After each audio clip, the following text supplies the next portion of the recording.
il y a des endroits qui n'existent vraiment que pour ceux qui les fréquentent. Des lieux que personne ne remarque, jusqu'au jour où la nécessité vous y pousse. Le mien, c'est un petit entrepôt de stockage, à la périphérie de la ville. Une zone oubliée, coincée entre l'arrière d'un centre commercial abandonné et un vieux canal d'évacuation dont l'eau stagnante exhale une odeur insupportable l'été venu. Un endroit gris, sans vie, qu'on traverse sans jamais le regarder. Les bâtiments y sont bas, uniformes, alignés comme des rangées de dents carriées.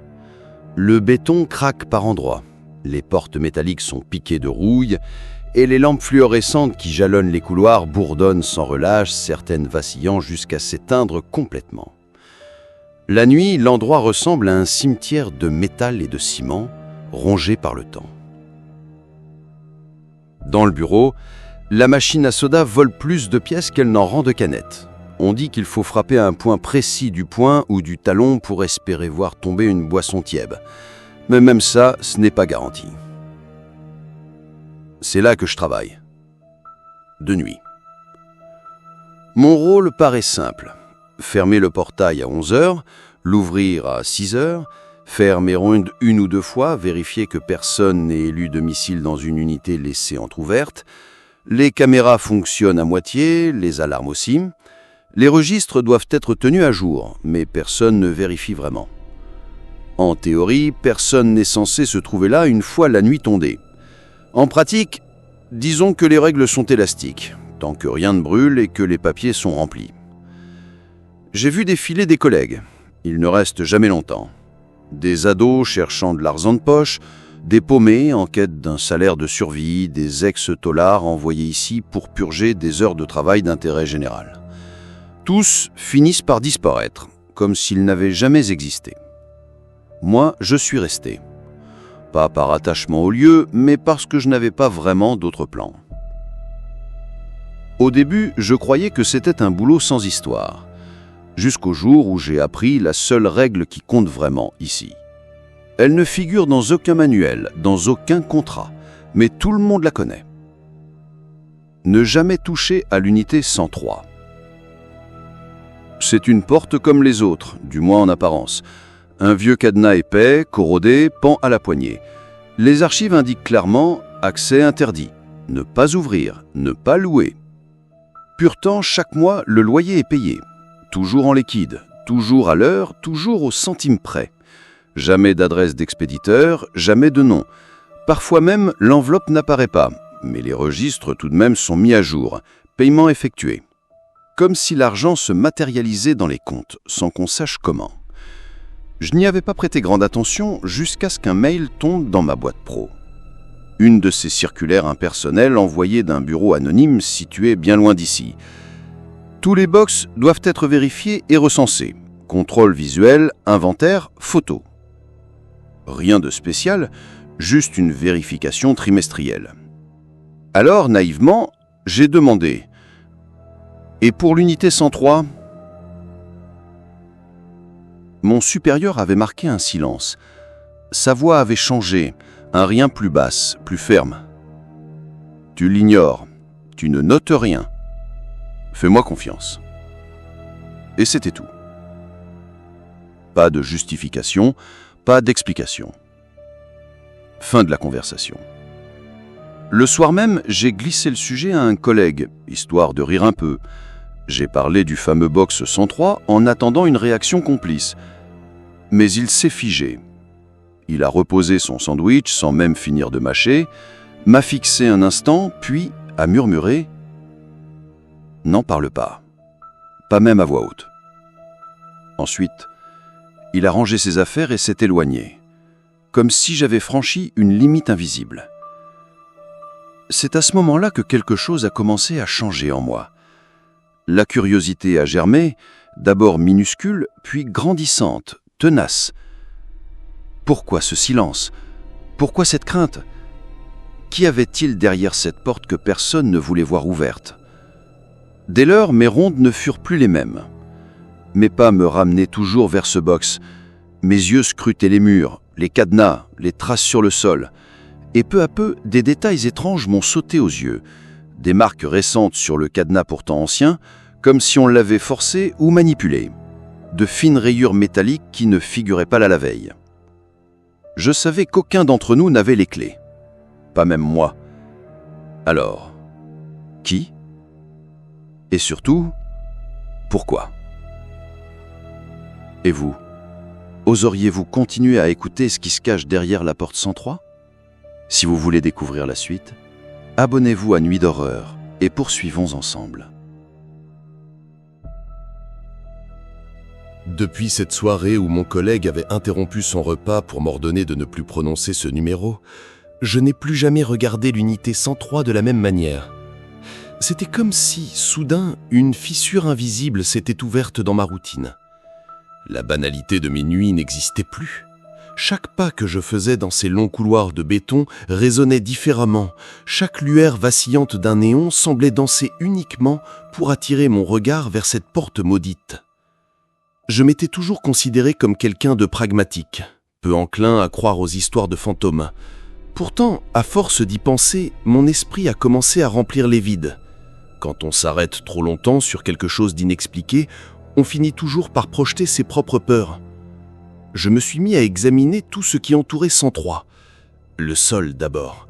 L'entrepôt, laissé à l'abandon par l'entretien, accumulait une épaisse couche de poussière grise, partout sauf devant ce box.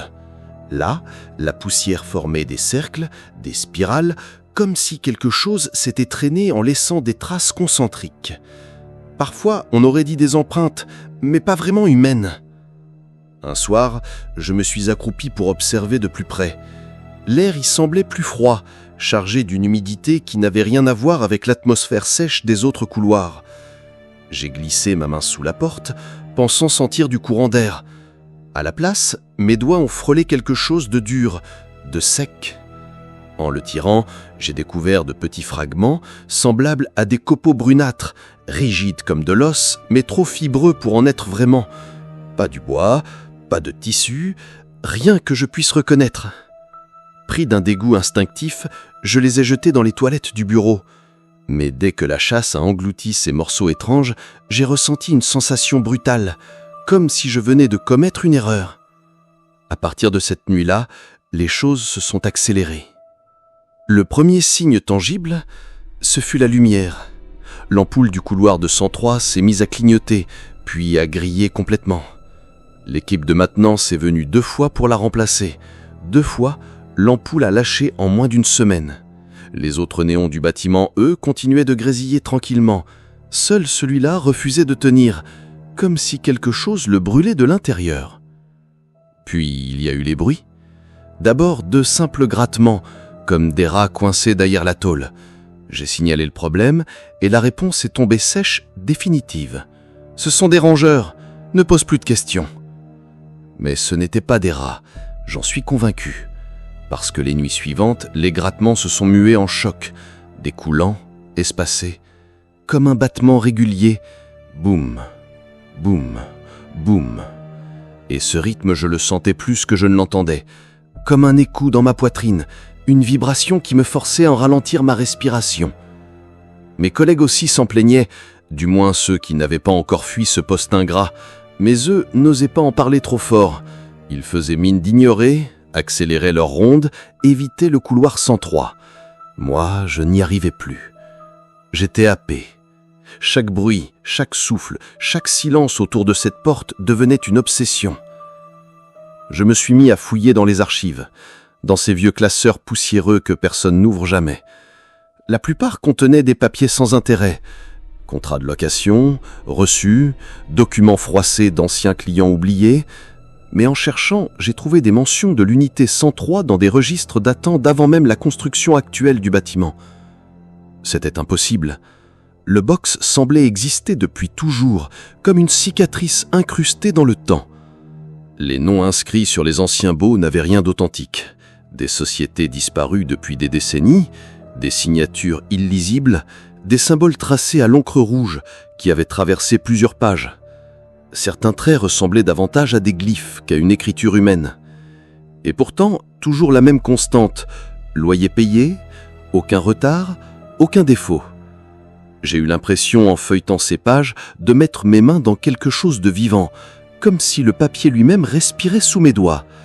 Et puis, il y eut mes absences, car je ne peux pas les appeler d'autre manière. Je me réveillais debout, figé en plein milieu de ma ronde, incapable de me souvenir des heures écoulées. Toujours au même endroit, devant 103. Le regard rivé sur ce cadenas rouillé, comme hypnotisé. Le temps n'avait plus de sens. Minutes, heures, j'en ne savais rien. Tout ce que je savais, c'est que mes jambes tremblaient et que ma gorge était sèche, comme si j'avais été là longtemps, trop longtemps. À ce stade, je savais que je n'étais plus seulement spectateur. J'étais déjà pris dans quelque chose de plus grand que moi, quelque chose qui se nourrissait de mon attention. Et vous, si vous étiez à ma place, auriez-vous déjà fui cet endroit ? Ou seriez-vous resté hypnotisé par l'inconnu ? Dites-le moi. Et si vous voulez vraiment découvrir jusqu'où cette histoire peut aller, abonnez-vous à Nuit d'horreur. Vous n'avez encore rien vu. Il existe un moment dans toute obsession où la curiosité dépasse la prudence. J'avais résisté, jour après jour, nuit après nuit, en me répétant que ce n'était qu'un travail, qu'il suffisait de fermer les yeux et de ne pas chercher plus loin. Mais chaque détail étrange, chaque grattement derrière la tôle, chaque coup sourd résonnant dans mes os, tout me poussait vers une seule et même idée: ouvrir la porte de l'unité 103. Je savais que ce n'était pas autorisé. Je savais que je franchissais une limite invisible que personne n'avait osé dépasser depuis des années. Pourtant, la pensée me rongeait, comme une fièvre. Il ne s'agissait plus de savoir si j'allais céder, mais quand. La nuit où je l'ai fait, l'air semblait plus lourd que d'habitude, comme si le bâtiment entier retenait son souffle. Après avoir verrouillé le portail, j'ai fait mine d'accomplir mes rondes comme toujours. Mais dans ma poche, il y avait une paire de pinces coupantes que j'avais discrètement empruntées dans l'atelier de maintenance. Le couloir menant à l'unité 103 était désert, baigné d'une lumière pâle et tremblotante. Chaque pas que je faisais résonnait comme un coup de marteau. Le cadenas pendait, immobile, couvert de rouille, et pourtant, j'avais la sensation qu'il me regardait, comme un œil clos qui attendait seulement d'être ouvert. Mes mains tremblaient quand j'ai positionné les mâchoires des pinces sur le métal. Une voix dans ma tête murmurait « Ne fais pas ça, ne le fais pas ». Mais une autre, plus sourde, plus impérieuse, répétait « Tu dois savoir, tu n'auras jamais de repos si tu ignores ». Le métal a cédé plus facilement que prévu. Un claquement sec, presque décevant. Le cadenas est tombé au sol sans le moindre bruit métallique, comme s'il avait attendu ce moment depuis longtemps. J'ai tiré la porte. Je m'attendais à un gouffre noir, à une présence tapie dans l'ombre prête à bondir, mais non. Ce que j'ai découvert, c'était une pièce nue, au mur de béton, recouvert d'une poussière immobile et épaisse. Sur les côtés, quelques étagères vides, rien d'anormal. Au centre, seulement une chaise en bois usée, tournée vers le mur du fond. Pas de silhouette assise, pas de traces de lutte, pas de sang, pas de griffure. Rien. Mon souffle s'est coupé. Tout ce que j'avais imaginé, toutes ces semaines de tension, pour ça. Un espace vide, une chaise tournée vers un mur. Une part de moi a voulu rire, une autre s'est sentie honteuse, ridicule. Mais en reculant pour refermer la porte, j'ai remarqué quelque chose d'infime et pourtant glaçant. La porte ne se refermait plus. Avant, elle était parfaitement ajustée, hermétique, mais désormais, il restait un interstice, une fente d'un demi-centimètre qui refusait de disparaître, comme si le métal avait légèrement gonflé, forcé de l'intérieur. J'ai tiré, poussé, mais rien n'y faisait. J'ai remis le vieux cadenas, espérant masquer ce détail aux yeux des autres, mais je savais, quelque chose avait changé. Les nuits suivantes, le bâtiment entier a commencé à se dérégler. Des portes que j'avais fermées la veille s'ouvraient d'elles-mêmes, juste entrouvertes, comme si une main invisible les avait poussés doucement. Pas de traces d'effraction, pas de cadenas brisé, seulement des ouvertures infimes qui suffisaient à me glacer le sang. Et, à l'intérieur, les unités ne ressemblaient plus à des pièces abandonnées. Elles semblaient vivantes. Dans une, un vieux téléviseur des années 90 diffusait encore une lueur bleutée, alors qu'il n'y avait aucune prise branchée. L'écran vibrait, rempli de parasites, mais émettait une chaleur réelle, comme s'il avait fonctionné sans interruption depuis des années. Dans une autre, un réfrigérateur ronnonnait doucement. Je l'ai ouvert et j'y ai trouvé des bouteilles de lait et des restes de nourriture. Frais. Trop frais. Comme si le propriétaire venait de quitter la pièce 1 heure plus tôt. Des lampes s'allumaient toutes seules. Des montres accrochées au mur tic-taquaient à contretemps. Le temps lui-même semblait se dérégler dans ses unités, se plier, se figer. À chaque fois que je pénétrais dans une aile, mes montres se ralentissaient. Mes téléphones perdaient le signal. J'en sortais en ayant la sensation d'avoir perdu du temps, ou peut-être d'avoir gagné du temps. Je ne savais plus. J'ai commencé à tout noter. Des pages entières de descriptions, de photos, de détails, mais quand j'envoyais mes rapports à la direction, les réponses étaient toujours les mêmes. Ce sont des anomalies mineures. Ne t'inquiète pas, continue ton travail. Un ton calme, trop calme. Un calme qui cachait autre chose. La vérité, je l'ai comprise peu après. En ouvrant Unité 103, je n'avais pas libéré ce qui s'y trouvait. J'avais brisé l'équilibre. Ce n'était pas ce qu'il y avait dedans qui comptait, mais ce que la porte empêchait d'entrer. Et depuis, je voyais bien que chaque nuit, la frontière s'amincissait. Les portes s'ouvraient toutes seules, le bâtiment respirait. Et moi, je n'étais plus simple veilleur de nuit. J'étais devenu la seule barrière entre ce lieu et ceux qui cherchaient à s'y infiltrer. Vous comprenez maintenant ? Ce n'était pas ce qu'il y avait derrière la porte, mais ce que la porte retenait à l'extérieur. Et croyez-moi, la suite n'est qu'un plongeon plus profond dans l'horreur. Si vous voulez continuer à marcher avec moi dans ces couloirs où chaque porte respire, abonnez-vous à Nuit d'horreur, avant qu'il ne soit trop tard. Depuis l'ouverture de l'unité 103, plus rien n'était comme avant. Chaque nuit, je voyais le bâtiment se déformer, comme si l'espace lui-même cherchait à s'étirer, à se fissurer. Les unités s'ouvraient sans bruit, les cadenas tombaient, les objets semblaient respirer. Et moi, je notais tout, je consignais chaque anomalie dans une tentative désespérée de donner un sens à ce qui m'échappait. Je savais que la direction recevait mes rapports, mais aucune réponse n'était jamais à la hauteur de ce que je décrivais. Toujours les mêmes phrases, froides et stériles. Continuez votre travail, tenez le registre. Comme si tout cela était prévu, comme si j'étais en train de marcher dans un chemin déjà tracé. Puis vint ce message. Il ne s'agissait pas d'un mail, mais d'un simple texto, envoyé depuis le numéro personnel du manager du site. 4 mots seulement. Viens au bureau, seul. Mon sang s'est glacé. Il était 4 heures du matin, le silence était total. Quand je suis arrivé, le bâtiment semblait attentif, comme si les murs retenaient leur souffle. La porte du bureau était entr'ouverte. Pas de lumière à l'intérieur, sauf la faible lueur des néons du couloir qui filtrait à travers l'encadrement. Je m'attendais à trouver le bureau vide, ou peut-être à ce qu'on m'y attire pour m'y enfermer. Pourtant, en poussant la porte, je l'ai vu. Le manager était assis derrière son bureau, parfaitement immobile, ses mains croisées sur une chemise cartonnée sans étiquette. Ses yeux me suivaient calmement. Il ne m'a pas invité à m'asseoir, il ne m'a pas proposé de café. Il m'a seulement laissé refermer la porte derrière moi. Un silence pesant a régné jusqu'à ce qu'il rompe la glace d'une voix posée, presque douce. « Tu sais pourquoi tu es là ?» J'ai secoué la tête, mais au fond de moi, je connaissais la réponse. « Tu crois être malin ?» a-t-il repris. « Tu as forcé le cadenas. Tu as voulu réparer ce que tu ne comprenais pas. » Il a ouvert la chemise. À l'intérieur, il y avait des documents que je n'avais jamais vus.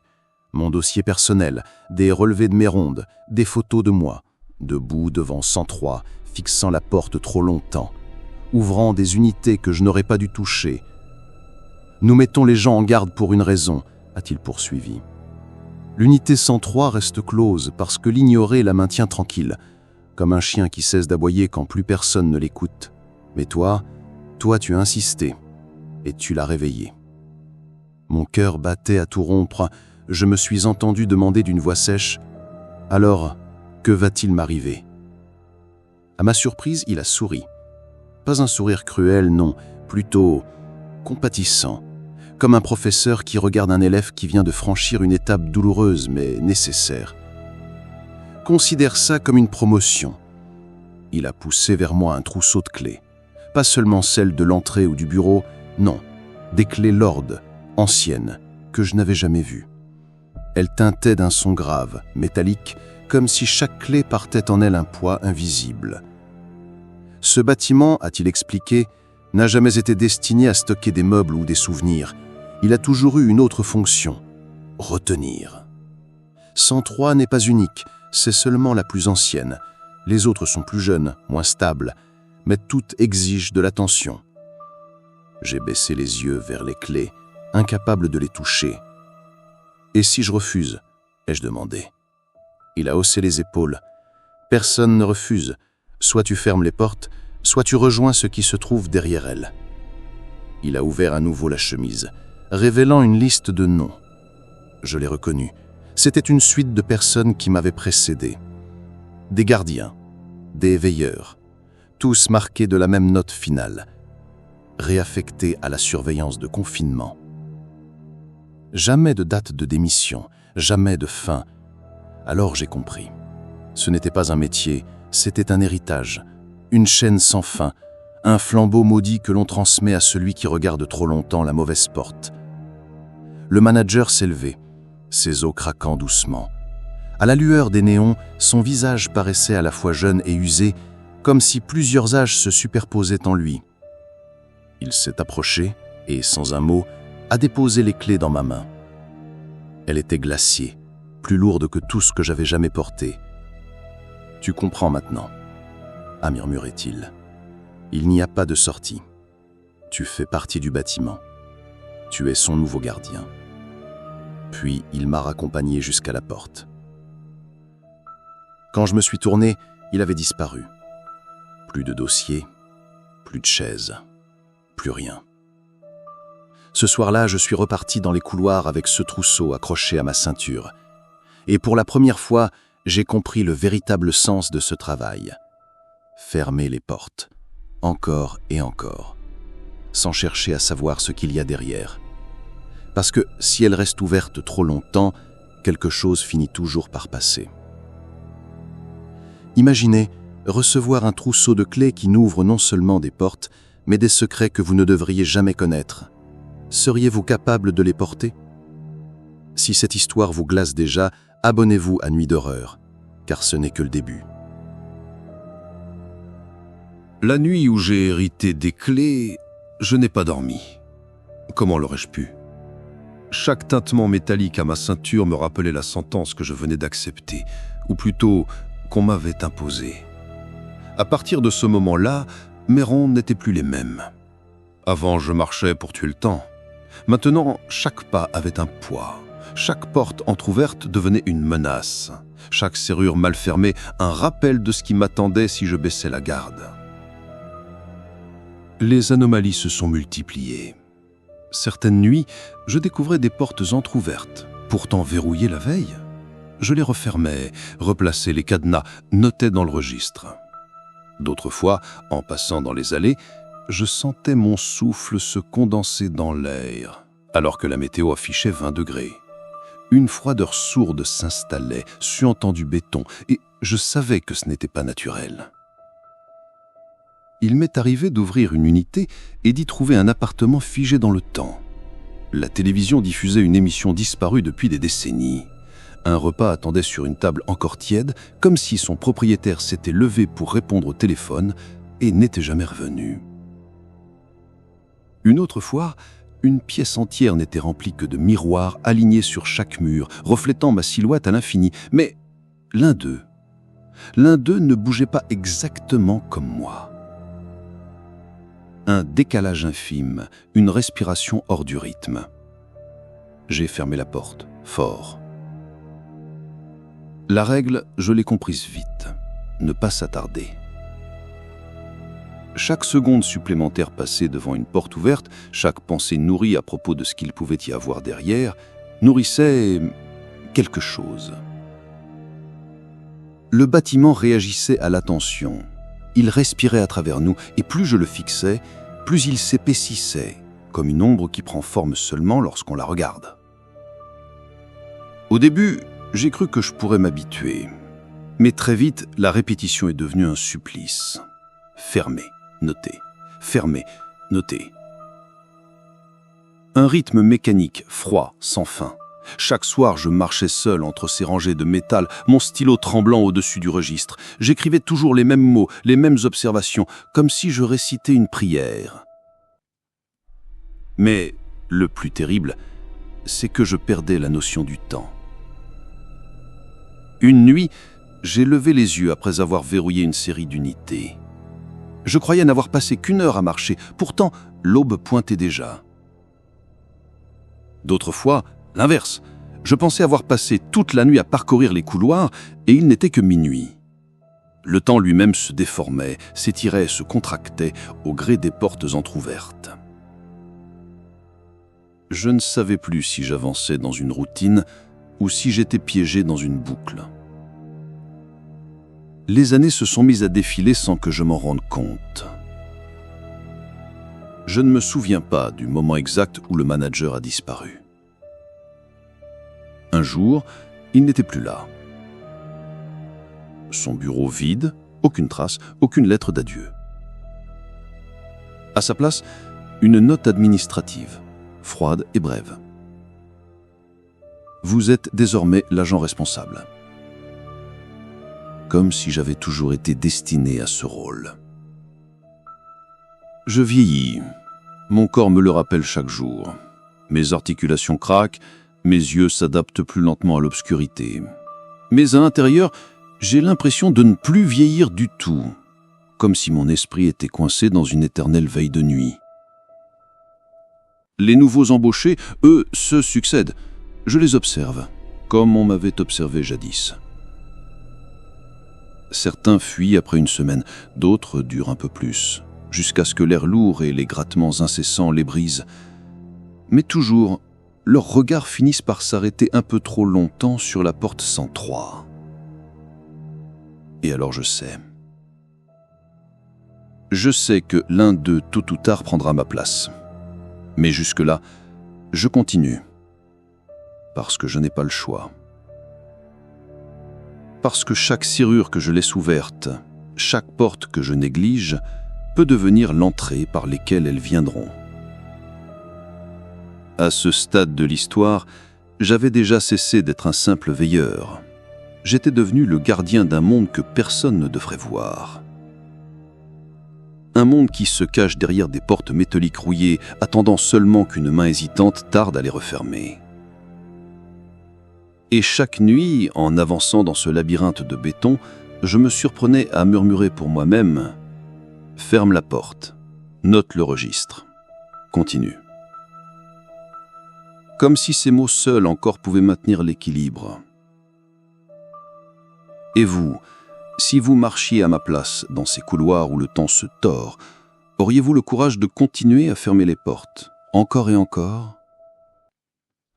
Si vous voulez connaître ce qui attend derrière les prochaines unités, abonnez-vous à Nuit d'horreur et restez avec moi.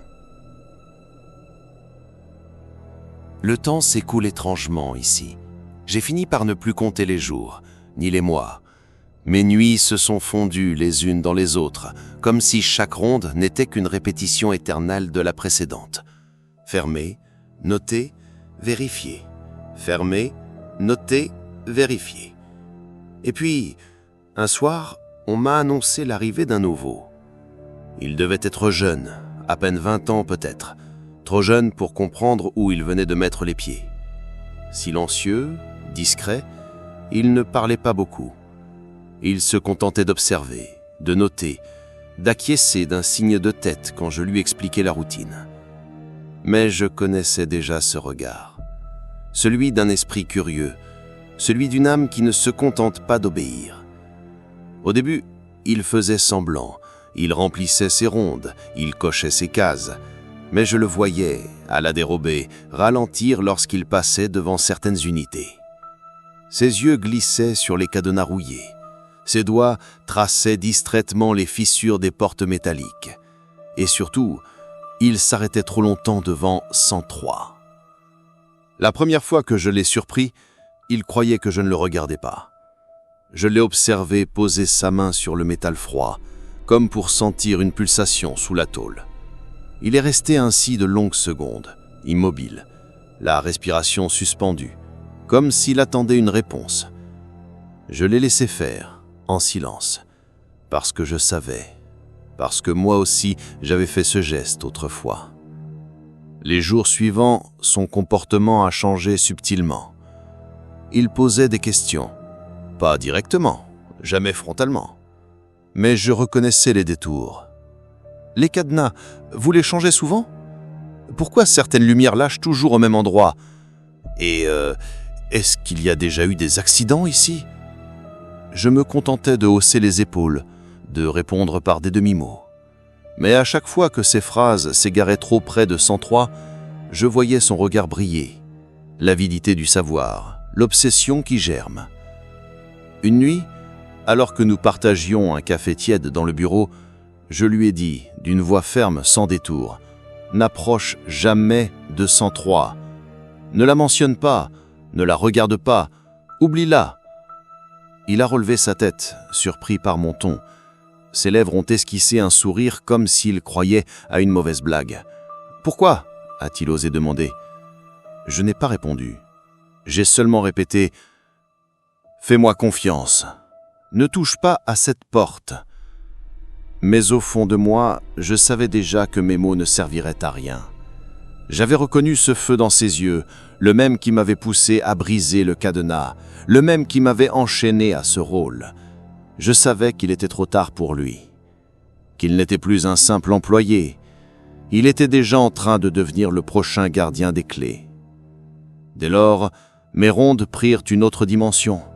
Ce n'étaient plus seulement les portes que je devais surveiller, mais aussi lui, ses gestes, ses regards, ses silences. Chaque fois que je le perdais de vue quelques minutes, mon cœur se serrait à l'idée de le retrouver debout devant 103, les pinces à la main, prêt à franchir le seuil maudit. Et chaque nuit, en le voyant marcher dans les couloirs, son pas résonnant dans le silence de béton, je ne pouvais m'empêcher de me demander, était-ce ainsi que tout avait commencé pour moi ? Plus je le regardais, plus une certitude s'imposait. Il finirait par céder. Alors je me surpris à espérer quelque chose d'horrible. J'espérais qu'il le fasse, qu'il ouvre, qu'il prenne ma place, car je savais que tôt ou tard, ce rôle devait se transmettre. Et moi, je commençais à me demander ce qui m'attendrait après. Vous voyez ce jeu d'employé ? Ce regard, je le connais. C'est le même que le mien autrefois. Si vous étiez à sa place, résisteriez-vous à la tentation ? Ou deviendriez-vous le prochain gardien des clés ? Abonnez-vous à Nuit d'horreur pour continuer à marcher dans ces couloirs avec moi. Je ne sais plus combien de temps a passé depuis l'arrivée du nouveau. Ici, le temps est une matière instable. Il s'étire, se contracte, se déforme. Les horloges du bureau ne marquent plus rien d'utile. Mes montres s'arrêtent et parfois, je me surprends à vivre une nuit entière en croyant n'avoir parcouru qu'un seul couloir. Mais ce que je sais avec certitude, c'est que je vieillis. Pas comme les autres hommes, pas comme ceux que je croise parfois dans la ville à la lumière du jour. Chez moi, l'âge se manifeste par des fissures invisibles. Mes os craquent au moindre effort. Mes yeux peinent à s'habituer à l'obscurité. Mon souffle est plus court, comme si l'air de ce lieu devenait chaque jour plus lourd, plus dense. Le bâtiment me dévore, lentement. Il grignote mes forces, mes souvenirs, mon identité. Le nouveau, lui, garde ce regard vif que j'ai perdu depuis longtemps. Il note tout, il observe, il questionne. Il ne dit rien directement, mais je sais qu'il a déjà commencé à comprendre. Quand il s'arrête un peu trop longtemps devant une porte entr'ouverte, je vois son cœur battre dans ses tempes.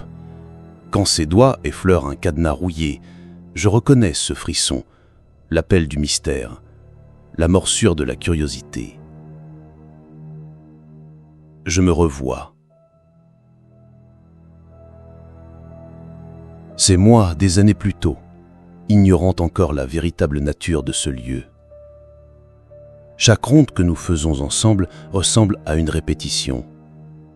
Lui avance, moi je suis derrière. Comme un vieux maître usé qui traîne son apprenti dans un labyrinthe dont il ne sortira jamais. Je pourrais l'arrêter. Je pourrais l'empêcher de franchir cette étape. Mais je ne le fais pas. Parce qu'au fond, je sais que je n'en ai plus la force. Parce qu'une part de moi désire que tout cela prenne fin. Parfois, je me surprends à m'asseoir trop longtemps au bureau, le stylo suspendu au-dessus du registre. Je fixe les lignes vides sans réussir à écrire, incapable de me rappeler si je viens de commencer mon service ou si je l'ai déjà terminé. Je me réveille en sursaut, persuadé que j'ai oublié de fermer une unité. Quand je repars en ronde, je trouve des portes ouvertes derrière moi alors que je les ai verrouillées quelques minutes plus tôt. Est-ce moi qui faiblis? Ou est-ce le bâtiment qui teste mes limites, attendant que je cède enfin ma place? Le nouveau est patient, trop patient. Il ne parle pas de 103, pas encore. Mais je vois dans ses yeux que la question le brûle. Il a remarqué que je détournais le regard chaque fois que nous passions devant cette porte. Il a remarqué que je changeais de sujet, que mes pas s'accéléraient, que mon souffle se faisait court. Et je sais qu'un jour, il osera. Alors, je me surprends à préparer mes mots. Je répète en silence ce que je lui dirai le moment venu. Les mêmes phrases que le manager médite des années plus tôt.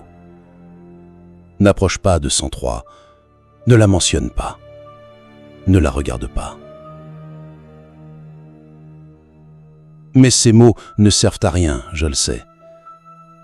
Ils ne sont pas là pour empêcher. Ils sont là pour constater, pour marquer le moment où la curiosité dépasse la peur. Chaque nuit, en l'observant, une idée se fait plus claire. Ce n'est pas moi qui déciderai quand je quitterai ce rôle. C'est lui.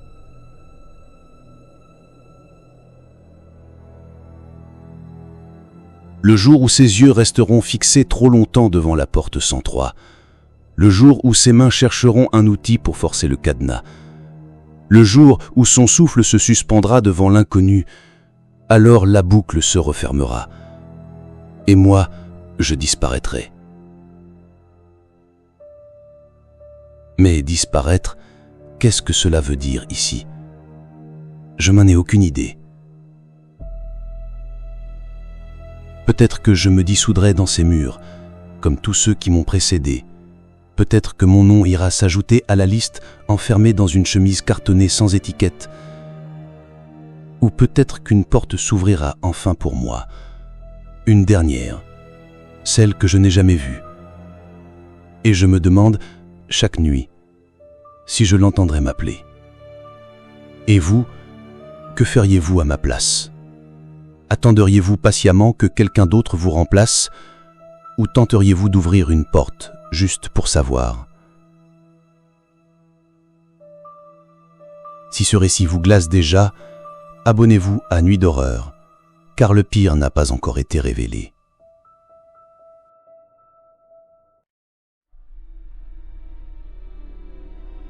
Je sens que mon temps approche. Ce n'est pas une intuition vague, ni un simple pressentiment, c'est une certitude glaciale, une évidence que le bâtiment lui-même murmure dans chaque souffle d'air vicié, dans chaque cliquetis de cadenas qui s'ouvre tout seul, dans chaque néon qui s'éteint à mon passage. Mon corps s'affaiblit. Mes mains tremblent trop souvent quand je tiens le stylo pour remplir le registre. Parfois, les mots se brouillent, se mélangent, comme si le papier refusait de garder une trace claire de ce que j'écris. Je ferme les portes, je note les numéros, mais j'ai l'impression que ma propre écriture s'efface dès que je détourne les yeux. Le nouveau, lui, devient chaque jour plus présent. Il ne parle toujours pas de la 103, mais son silence en dit long. Ses yeux la fixent parfois un peu trop longtemps. Ses pas ralentissent devant le cadenas rouillé. Je le vois écouter, tendre l'oreille, comme s'il percevait déjà les grattements, les coups sourds, les respirations derrière la tôle. Je reconnais ce feu. C'est celui qui m'a consumé. C'est celui qui m'a condamné. Je me surprends à l'espérer, parfois. Espérer qu'il ouvre, espérer qu'il franchisse le pas, non pas par cruauté, mais parce que je sens que je ne peux plus tenir. Je ferme encore les portes, mais de plus en plus souvent, je les retrouve entr'ouvertes derrière moi, comme si mes forces s'épuisaient, comme si le bâtiment savait que je suis à bout.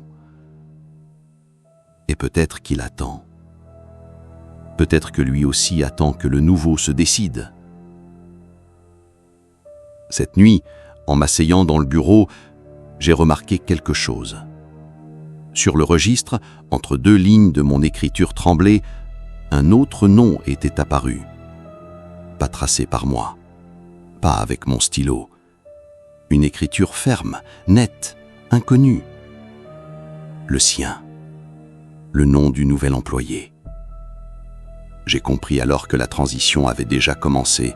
Je n'ai pas besoin de lui donner les clés. Elles viendront à lui comme elles sont venues à moi. Bientôt, il héritera de ce rôle. Bientôt, il comprendra que ce bâtiment n'est pas un simple entrepôt, mais une prison de portes qu'il faut refermer encore et encore jusqu'à ce que la fatigue le brise. Et moi, je ne sais pas où j'irai. Peut-être que je disparaîtrai, avalé par ces murs.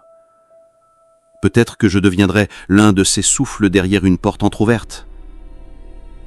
Peut-être qu'une unité, quelque part dans le bâtiment, attend déjà mon nom gravé dans son cadenas. Alors je marche encore une fois dans les couloirs, les clés froides dans ma main, les néons mourants bourdonnant au-dessus de ma tête. Je ferme les portes. Je note les registres, mais chaque pas me rapproche de la fin. Et quand je croise son regard, celui du nouveau qui fixe la 103 avec la même obsession que moi autrefois, je sais que tout est prêt. Le cycle continue. La relève est assurée. Il n'y aura jamais de délivrance. Seulement une transmission. Un héritage maudit qui passe de main en main, sans fin. Alors je me contente de murmurer pour lui, pour moi, pour ceux qui viendront après. Ferme la porte. Note le registre. Continue.